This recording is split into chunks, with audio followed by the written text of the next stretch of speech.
Welcome back. We are going to start with chapter 2. If you have not watched the video for chapter 1, I do suggest that you go back and start with chapter 1. Now, if you're one of those people a little more open-minded and you're just willing to jump in the pool and swim, you don't necessarily have to go back to chapter 1. However, if you like to have more of the nuts and the bolts of how things work and why we do it that way, then I would highly suggest going back to chapter 1. Because moving on now through chapter 2 to chapter 12, we are going to be mainly focused on just listening to the chapter and then doing the integration audio afterwards. So they're not going to take quite as long, and they're going to be more focused on just getting the results that you are looking for. And we will proceed.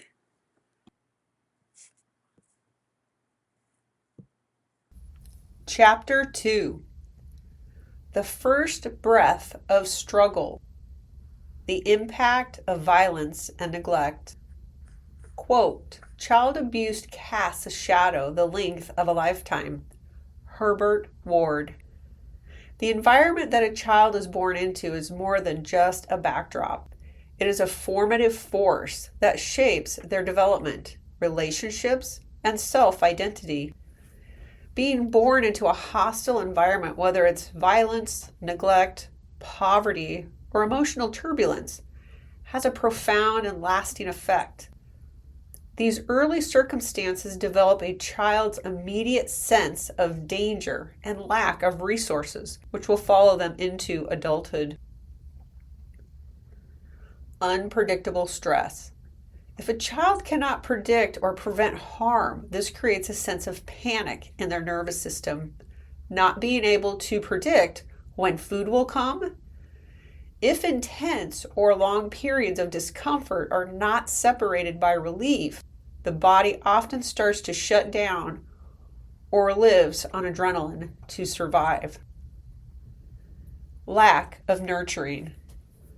Neglect deprives children of emotional and physical support that is necessary to develop a healthy identity, self-esteem, and confidence. Lack of nurturing also shows up as poor social skills. Patterns of extreme avoidance or dependency often develop as a coping behavior. Powerless role models. In abusive households, caretakers may themselves have learned helplessness. Molding passivity by acceptance of harmful situations as a normal way of life. Staying in a relationship and fighting all the time is also a form of passivity, avoiding change. Punished independence. If a child asserts independence or tries to escape the abusive conditions, it is often addressed with punishment, reinforcing the belief that efforts are not worth it. Altered brain development. Persistent exposure to stress and trauma alters a child's brain development in the way it processes fear, critical decision-making, and impulse control. This makes it frustrating for individuals to break free from the cycles of learned helplessness when they don't have a process to reverse it. Emotional development. Feelings of inadequacy, guilt, fear, and shame that developed in childhood can persist into adulthood. They may come to believe that bad things happen because they deserve it, a hallmark of learned helplessness. All of this develops a fragile sense of trust. Infants come into the world wired to form secure attachments. However, a hostile environment where caregivers are absent, abusive, emotionally unavailable because of their own issues undermine this natural process. The inability for caregivers to provide safety and comfort can develop into an insecure attachment style. Insecure attachment styles in adults creates a struggle for them to form healthy relationships as they oscillate between distrust and dependency. Their past experiences can create a distrust of intimacy because of past betrayals or rejection. A growing child learns that relationships are mainly a source of pain. Often, intense fear of abandonment will cause clinging to others. Some individuals may become strikingly independent with a fear of expressing vulnerability and an intense discomfort when asking for help or seeking support. This used to be me. I still get nervous when asking for support if it's around something I care about. These maladaptive subconscious imprints are felt as a constant state of distress that the body has adapted to over time, prioritizing survival over growth and exploration. These prolonged states of hyper-awareness or emotional shutdown alter the brain's development, causing it to stay in fight, often angry, flight, fear, freezing, which is numb, or fawning, which is desperate. While the brainstem is consistently firing for survival, from past events, a person is left with a feeling of free-floating dread. Many people that I have helped to overcome learned helplessness have shared that the last thing to go is the feeling of free-floating dread. They don't know exactly where it is coming from, they just know it haunts them. This can cause disassociation as a coping skill. Take note, this is why many people walk into bad situations without knowing it until it's too late. When an individual is disassociated, many of their innate physical and emotional alarm systems are shut off. Then they are traumatized one more time. These people can look like magnets for mayhem. Individuals in a state of desperation look for anything that will make it go away, which results in addictive patterns for relief. For some, that can be substance abuse. Disassociated individuals do not feel much in the moment. When they aren't disassociated, they feel everything, way more compared to their numbed out state. Many tell me how jarring it is to flop back and forth between the states. During a session with a client that disassociates, I often must go find them and gently bring them back into their body. Over time, they learn that the body isn't so bad to be in. We are in the realm of a body. The safest place to be is in your body. I know it sounds counterintuitive. Having to function in a hostile environment usually discourages emotional expression. A child or adult often learns that showing any emotion invites in punishment, ridicule, and more painful experiences, leading to emotional suppression. Where some people develop hyperindependence, perfectionism, overachieving, or hypervigilance to cope or escape the unsupportive environment. Hypervigilance can create an overreaction to real or perceived threats.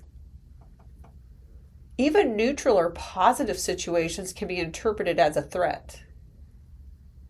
This creates difficulty with relaxing and feeling safe, even in a calm environment.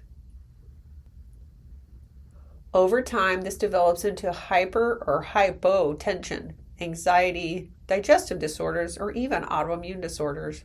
I have yet to meet someone with an autoimmune issue that doesn't have some form of trauma in their background. Hypervigilance used to be my go-to for solving every problem, real or perceived. On the flip side, some will develop emotional numbing, making it difficult to express one's emotions or needs. Often a level of high impulsivity is developed because they're seeking temporary relief from unprocessed emotions. And this can show up through substance abuse or risky behaviors. Children and adults left in a hostile environment often internalize the chaos that's around them, believing it's a reflection of their value. Often, consistent neglect will teach a child to view themselves as unworthy of love and respect. In adulthood, this leaves them a shadow of self-worth, a constant struggle to believe in their own abilities to succeed. This shadow of self-worth keeps them accepting poor treatment because it feels familiar. Often they will self-sabotage opportunities because of ingrained beliefs about their own limitations. Having to survive a hostile world develops the belief that good feels bad and bad feels normal. I often hear individuals say, "I'm just waiting for the other shoe to drop," or other similar statements, because the pattern of broken promises in the past undermines trusting the good things can happen for them. In my own journey, as I became increasingly successful, I often worried more and more about losing it. The pattern of sacrificing self to reach goals that weren't even my own was a pattern. I can still hear a friend of mine saying, "If you're going to go down with a sinking ship, it had better be your own." I often had a hard time being able to tell when I needed to jump ship. As I became more focused on my own needs and desires, it would bring up the old narrative that I was being selfish for taking care of myself. I still often must remind myself that I am of no use to others if I am unable to care for myself. Adult children from hostile environments have the challenge that when they meet their own needs, they will confront the negative narrative that they've internalized from the abusers around them. This is why someone will stand and stare at dirty dishes longer than it takes for them to just wash them. For some, it was because they were forced to do the dishes, so they internalized hating dishes. Dishes don't care how you feel when you wash them. Taking care of business got you punished, and not taking care of business got you punished as a child. This can create an odd paralysis to taking action because somewhere in the psyche is an unresolved conflict around self-benefiting actions. For others, their coping strategies was to care for others in exchange for getting their needs met, to feel valued. Yet as an adult, these are individuals who just can't stop doing. I can still suffer with this habit. With these individuals, stopping causes an avalanche of shame or anxiety to wash over them because they only feel valued by what they produce. In Western societies, many of us suffer with this in the workforce as we are only rewarded when we produce and self-sacrifice. I find the companies that are the most guilty of this work environment are the ones who say, "We are all family here." Yet I know if I have a flat tire, I can't call them like family to help solve my problem. I find it interesting that companies say nobody wants to work anymore when companies have inflicted learned helplessness on their employees. I will add a disclaimer here that not all companies are bad. There are good companies out there. You just must know what to look for. I have been a freelancer for over 40 years. I have worked with large and small businesses, family-owned businesses, and large corporations. Learned helplessness is everywhere. An inability to use current resources, find resources, and develop new resources is another symptom of learned helplessness. I placed being raised in a hostile environment at the top of the list because it seems to be one of the most influential areas that need to be addressed when stepping out of learned helplessness. Learning to function in a hostile environment, be it internal or external, is a valuable skill to learn. This is the end of Chapter 2. How was Chapter 2 for you? And as you can go through, you can read the questions in the questionnaire. You can write them down on a blank piece of paper We're just going to go through them briefly, and then we'll actually start the integration audio. Again, you want to focus on how are you feeling before you go through the audio. That's listening to the chapter triggering at all. Did it bring up any memories? Did you maybe have an aha moment as to why sometimes things don't work? And again, you want to focus on how are you feeling on a scale of 0 to 10, because we'll recheck that at the end of the audio. What are you doing that's working for yourself in life? How are you taking care of yourself?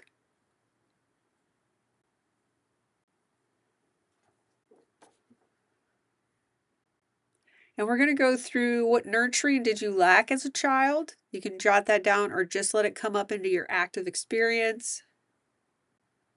How were you punished as a child? What is the hardest emotion for you to regulate?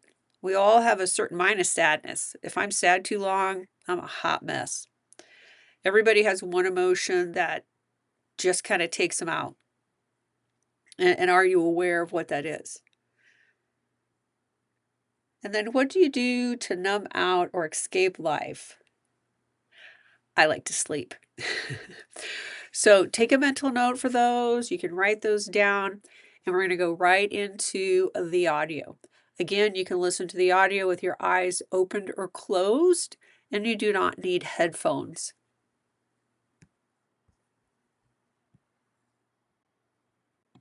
Hi, this is Gina, and welcome back. We are ready to move on with Chapter 2. Hopefully you've had an opportunity to do Chapter 1. We're going to follow the same format. And I do have to offer a disclaimer. I am not a medical professional. I offer no advice. And if you feel you have a mental health or a physical challenge, you do need to connect with a licensed doctor. And now we're going to move on for Chapter 2. Hopefully you've downloaded your worksheet. Take a moment to take a couple deep breaths. Checking in with yourself to see how do you feel before the audio. A lot of times we use a scale of 1 to 10. 10 is I feel amazing. 0 is, life sucks. So you'll be somewhere in between there. And just take a moment to jot that down, because we'll also have you check in again after the audio to see if anything is shifted for you. And again, we're going to start on the left side of the handout. And what are the things that you're doing right now in relation to those items that are working? Take a moment to jot a couple of those down. And at any time, if you need to pause the audio because you need more time to fill out the form, that is also great. And in our second box is, what do you want to create? How would you like to see this situation different? What are skills and behaviors you'd like to see? What are some emotions maybe you'd like to feel? And this is all part of the process. And of course, I ask permission to work with your superconsciousness. And you could just think or say out loud, I give Gina permission to work with my superconsciousness. And then we move over to the right side, the right column. What nurturing did you lack as a child?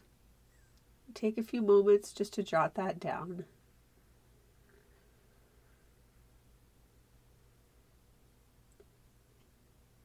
Again, just whatever comes up quickly in the active experience. And again, we're not judging this. Your experience is your experience.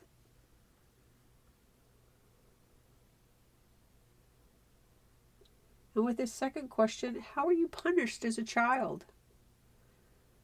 Were you yelled at? Were you spanked? Maybe you were ignored. Maybe you were sent to your room. Maybe you had a time out. And how did that make you feel? Jot down a couple of those emotions.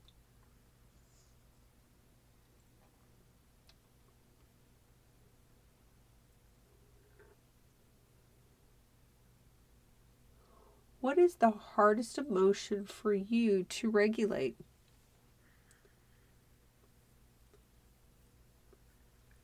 And I know a lot of people will say it's anger. However, I notice a lot of people get angry when they feel they've been disrespected or they've been dishonored. It's not always just good old-fashioned anger. But what is that emotion? Is it sadness? Is it grief? What's that emotion that just kind of sends you off the rails? Go ahead and write that down.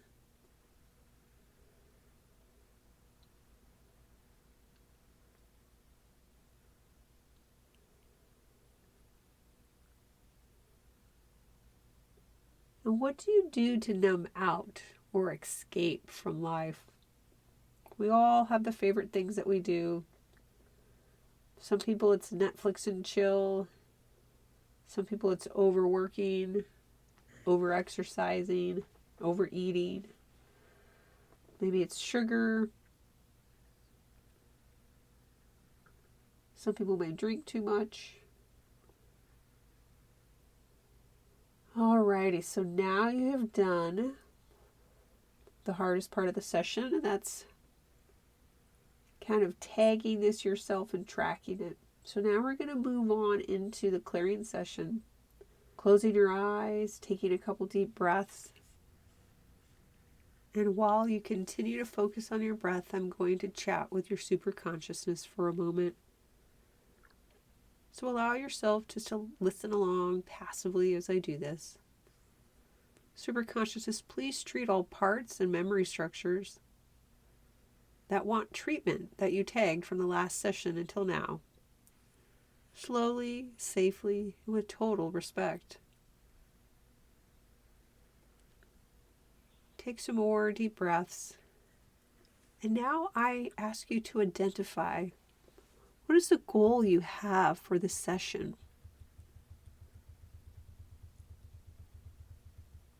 What is it you would like to have come into your life?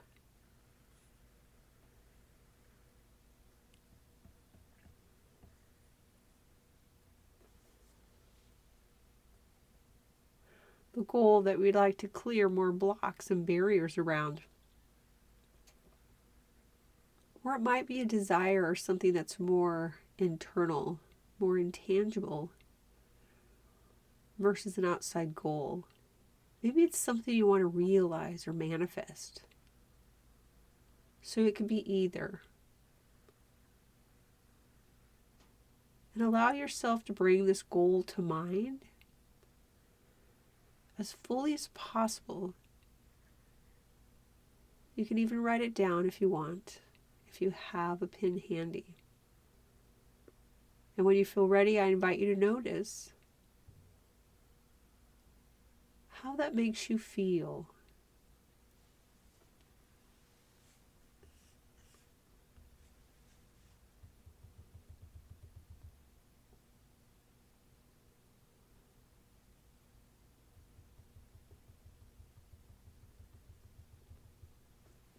And then I'm going to have you again focus on what nurturing did you lack as a child?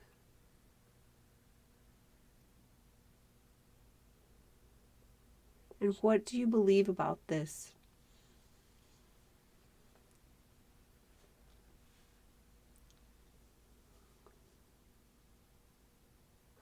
What do you feel about this?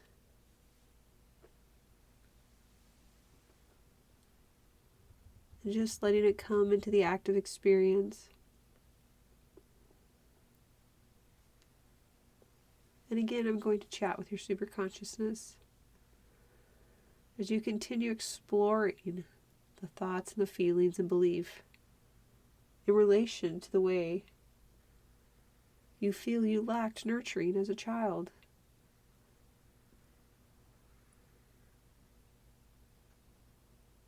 Bringing them into your awareness, allowing them to surface, just to acknowledge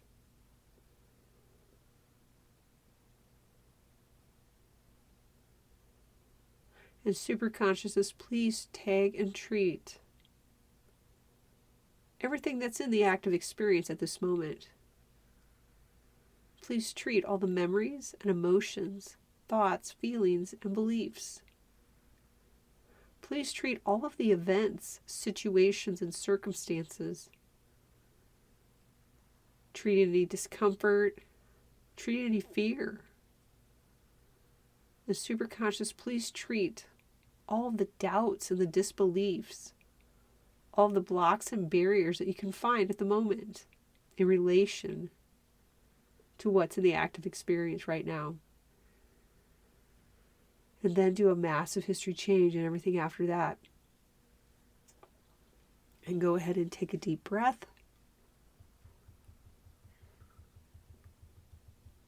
I want to welcome all parts that don't want treatment, don't know about treatment, are afraid of it, or are curious but aren't sure if they want treatment.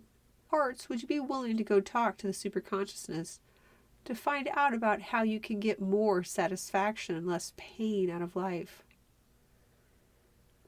so that you can make a well-informed decision on the treatment process? Parts, go, please go right now and communicate with the superconsciousness. Thank you. We'll take a moment.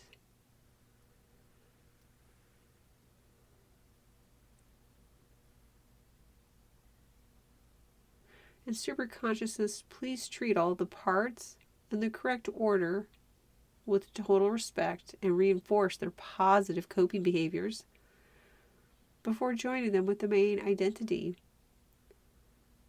Then treat each associated trauma fully and do a massive history change and everything after that. And again, taking a deep breath.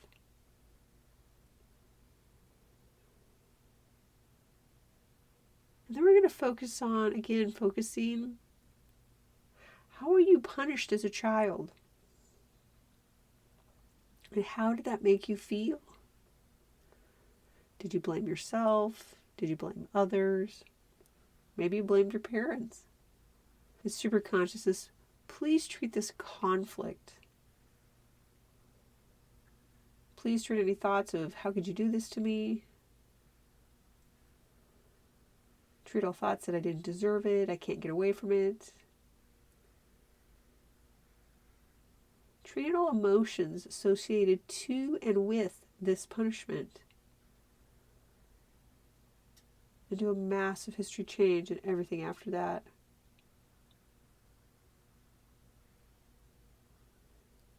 We're going to explore into disappointment.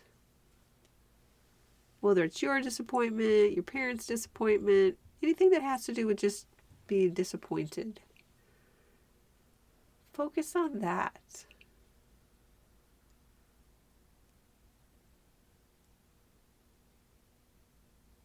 And just acknowledge what is present for you in this moment, related to disappointment,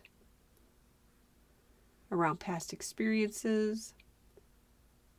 Superconsciousness, please treat all of this, all the memories associated to and with disappointment.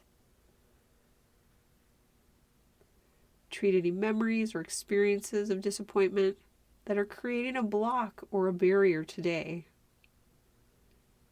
that's creating fear or resistance today.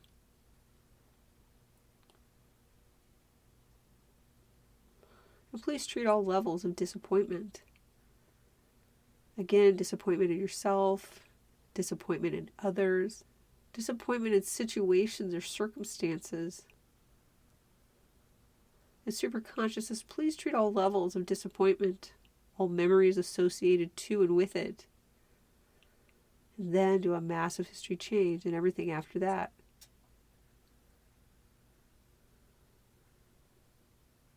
And take some deep breaths. And when you're ready, again, focus on your goal. What is the reason that you're here today? You may notice things have already shifted a bit. And you may notice things that may still be present for you. And while focusing on your goal and everything that's coming up in your active experience, again, we're going to visit the question: what is the hardest emotion for you to regulate? How is this emotion interfering with you getting what you want out of life?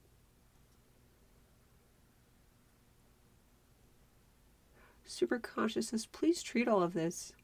Treat everything that's in the active experience at this moment. Treating all the thoughts, the feelings, the beliefs, any feelings of overwhelm, any feelings of anxiety or fear, any feelings of powerlessness. And treat any I can't memory structures.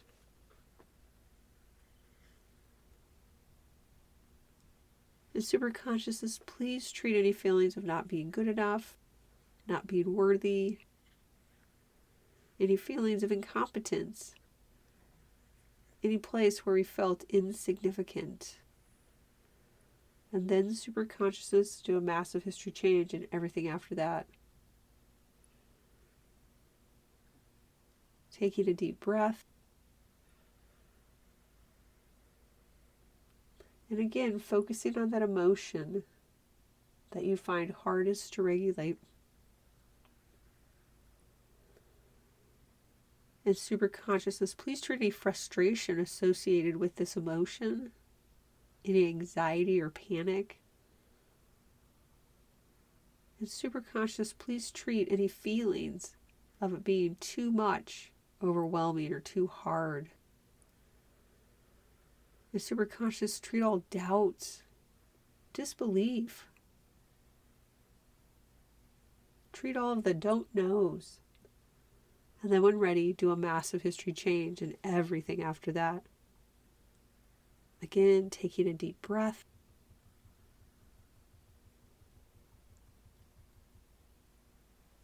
And superconscious, when it's appropriate, please replace all that you've treated with feelings of ease and self-empowering feelings, self-empowering memories, and self-empowering coping mechanisms.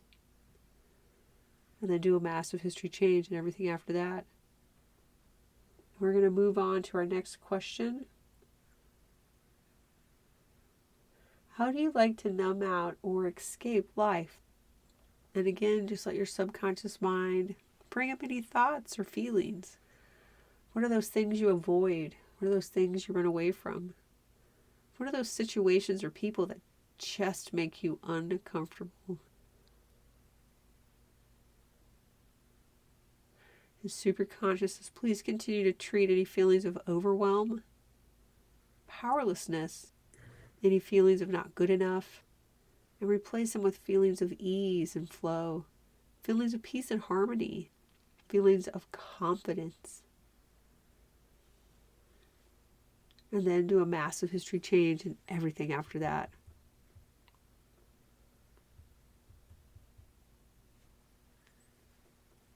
Again, taking a few deep breaths.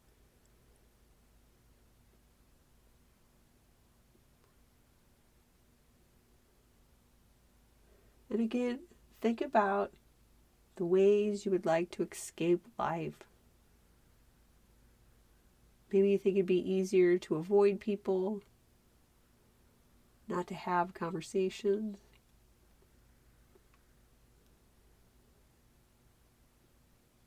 Only doing things when you feel ready to.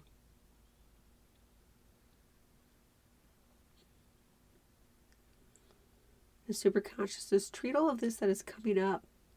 Treat the anxiety, treat the frustration, treat the fear of the unknown. Treat all fear of rejection.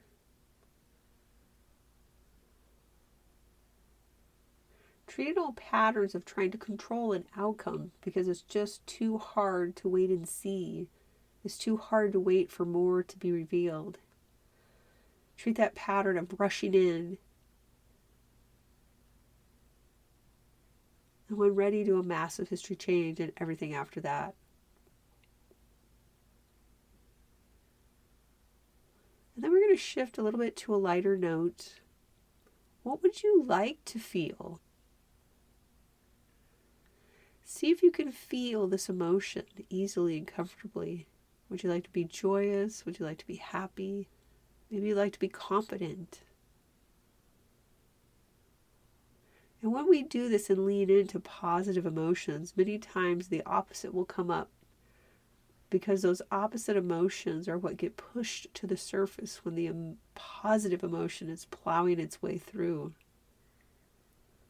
Superconsciousness, please treat any disbelief that there's positive emotions in there and that they can be experienced. Again, focus on what is it you want to feel. Superconsciousness, please clear all of the contradictory energies, thoughts, beliefs, and feelings that are preventing these new positive feelings from coming up. And superconsciousness, please reinforce these positive emotions and all emotional memories associated to and with this positive emotion. Superconscious, please trade any contradictory parts, beliefs, or memories with self-empowering parts, beliefs, and memories. Any protectors and controllers, match them with their opposite pair so they find safety and security. Superconsciousness, treat all that stands in the way so there's no more contradictory memories or emotions, so that the positive memories are easily experienced. And then when ready, do a massive history change and everything after that. And again, taking a deep breath, letting these parts stabilize. And superconsciousness, please create and reinforce the ideal new beliefs that create this positive emotion.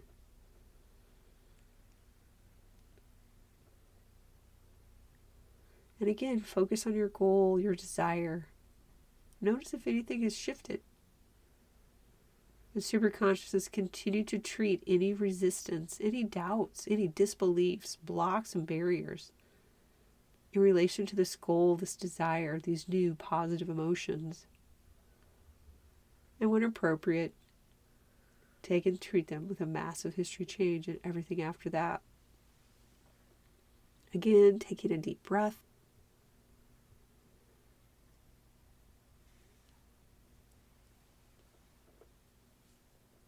And superconsciousness, do one more complete massive change history, treating the memories in all areas of memories 1, 2, and 3. Also treat any systems of the body and mind, all physiology. Superconsciousness, ground all of the memories that we have touched today and reconnect them into the matrix of the universe. Superconsciousness, between now and the next session, please tag the memories in a neutral way and treat any disempowering and negative memories or parts, and then replace and reinforce positive self-empowering memories in their place. And take a deep breath. You can wiggle your toes, wiggle your fingers, bringing your awareness back to the room you're in. And then just check in. How are you feeling after the session compared to when you started? And on your worksheet, your journal page, there's a place where you can put down what were the things that you noticed that shifted. And there's also a place you can put on your journal sheet what were topics that popped up that you are now aware of that you could work maybe on the next audio, or just re-listen to this audio, doing the same exact process but with a new topic. And again, as you move through it forward throughout your day, throughout the week, notice the things that have shifted for you, because as you notice them, it anchors them more permanently in your nervous system. You may notice you think a little different. You may notice you feel a little different. And with your permission, we will close the session.